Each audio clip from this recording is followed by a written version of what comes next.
Nyt mennään Hippeläisen kauppaan juttelemaan Jarin ja Marian kanssa. Sieltä löytyy ihan kaikkea mahdollista.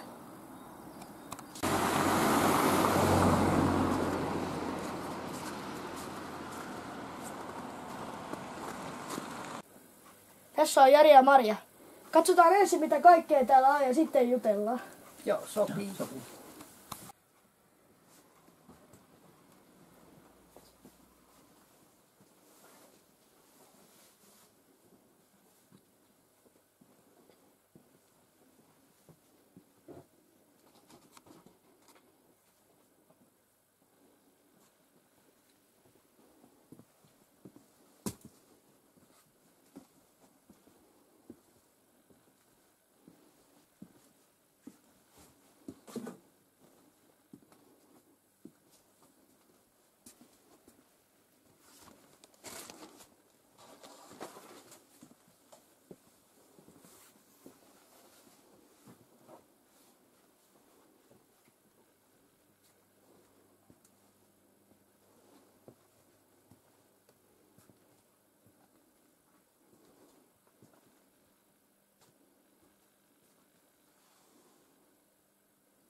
Kauanko te olette pitäneet tätä kauppaa tässä?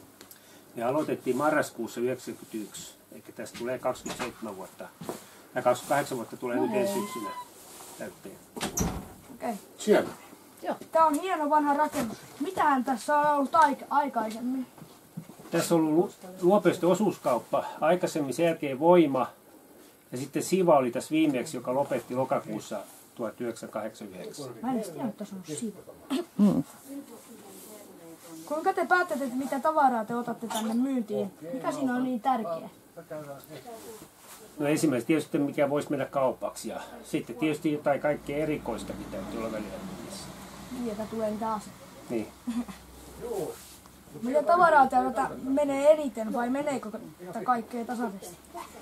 No kesällä menee multaa ja turvetta ja sitten talvella menee ulkolintujen ruokia.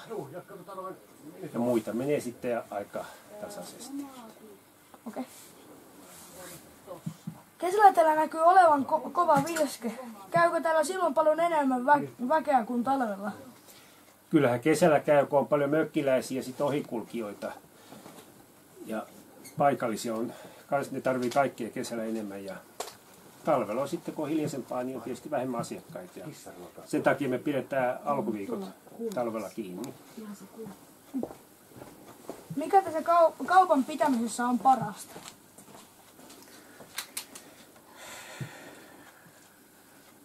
No tietysti saa uusia ystäviä ja asiakkaita ja työmatka on lyhyt. Ja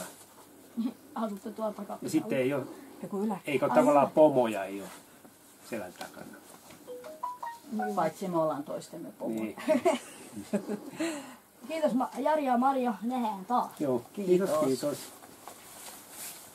Kiitos kun katsoit tämän videon. Se olisi moikka!